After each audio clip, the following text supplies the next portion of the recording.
Democrats remain in Congress next year for the midterms. Pelosi has pushed to pass a $1 trillion bipartisan bill and her party's separate $3.5 trillion spending plan at the same time. But this process could take weeks or even months, as the House needs to find a way to join the Senate in passing a budget resolution before lawmakers write a final proposal. Folks, Pelosi must get together with the Democrats as well as the Republicans in order for the stimulus checks to be sent out. Came up with a brilliant idea. And the brilliant idea was to go forward with what is called a chain CPI, which is a fancy term for cutting cost of living adjustments for Social Security, for the elderly and the disabled. Anyone here know what the last COLA was this year that seniors on Social Security received? Who knows what it was? And let's not forget, the budget plan, everybody, from our politicians would expand Medicare coverage, extend strengthened household tax credits passed last year, and create incentives to adopt green energy.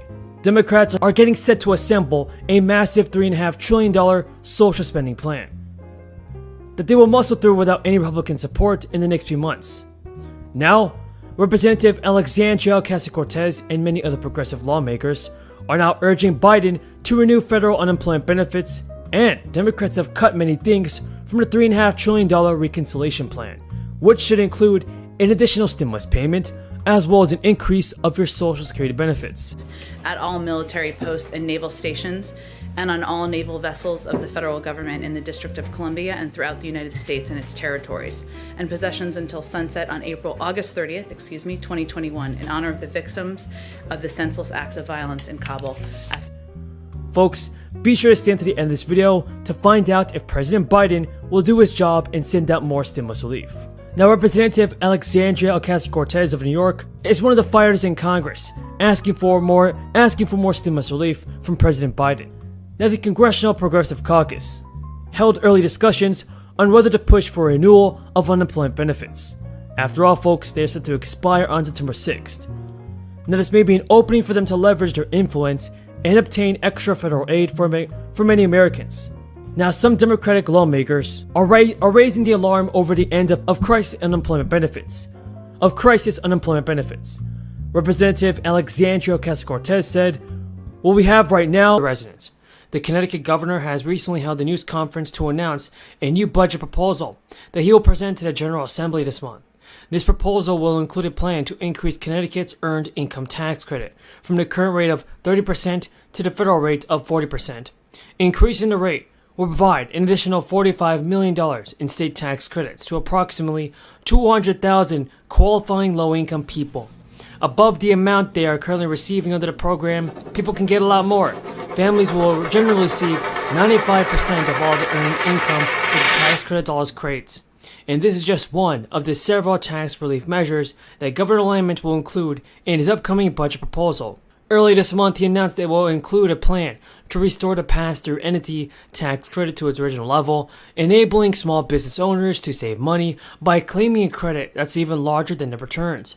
The governor plans to announce additional tax relief measures, including those targeted towards the middle, lower class workers in the coming days, everybody.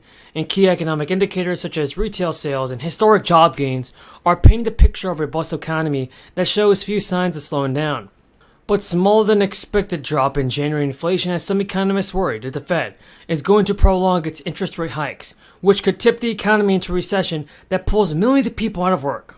That's not good, folks, because the CPI, a key gauge of inflation, has fallen for several months in a row, dropping to 6% annually in January, and markets had been expecting the CPI to land at around 6%, cueing a chorus of economists who want the Fed to press ahead with its rate hikes.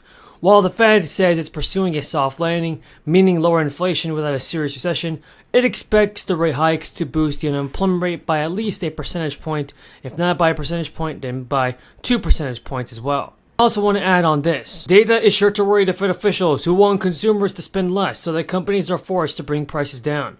The U.S. economy added 500,000 jobs in January. Rescue plan. Connecticut is set to receive $2.6 billion in state relief and $1.6 billion in local relief phased in beginning. More than $80,000 receiving a payment. I also want you guys to know that the IRS may owe you money based on crisis-related funds. Stimulus funds, that is, if you haven't even gotten your stimulus check yet. A ton of information about the Ford stimulus check is here, and stimulus payments are here for you and the people that need it the most. Chuck Schumer and the Senate could give a final proposal and approval by Thursday, in a week extension of the stimulus payments. Schumer said the House of Representatives is set to act on a 1-week continuing resolution and a stopgap funding bill as soon as tonight. And when the bill comes to the Senate, we should be ready to get this done as soon as possible.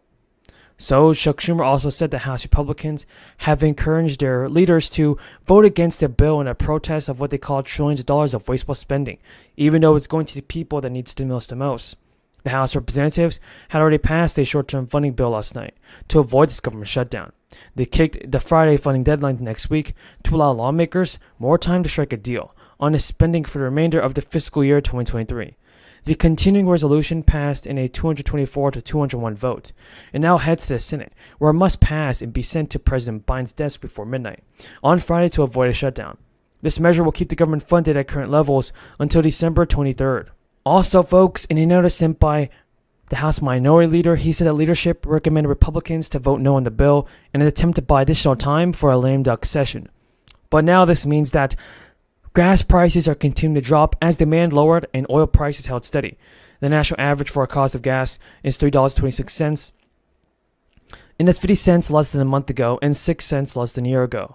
As the winter weather keeps people homebound, less demand for gas and continued stability in oil prices has contributed to the steady decline of gas prices. AAA spokesperson told Fox News that the seasonal pattern of less driving due to shorter days and crummy weather combined with lower oil costs is driving gas prices lower. If this trend continues, many states could see their average gas price fall by $3 a gallon. Under the weight of economic concerns, everybody, a possible surge in crisis and a changed psyche is causing oil prices last week to fall again to nearly a decade low. Oil prices have struggled mightily to hold its rally even on some potentially bullish news, each time falling back down as fundamentals look struggles. Gavin Newsom even said that he announced a proposal to penalize oil companies for reported price gouging in a bid to deter excessive price increases and keep people in California safe from this inflation spike. Under the proposed law, state agencies would even close more review gas costs, profits, and pricing, as well provide the state with greater regulatory oversight of the refining. What this means is that stimulus payments are being on hold for now because of the gas prices. And now, the Census Bureau also projects that the problem will become more widespread in the coming years as more baby boomers who began turning 65 years in 2021 join the rank of the retired. In 2050, the U.S. population ages 65 and older will be 90 million, nearly double what it was 10 years ago. So in a trip, analysts believe that the latest election results could lead to a $1,000 stimulus check for Minnesota. There are two reasons why Democrats could go ahead with the stimulus checks. First, Minnesota is still sitting on top of a $9 billion surplus, thanks to a tax high collection. The state budget office estimates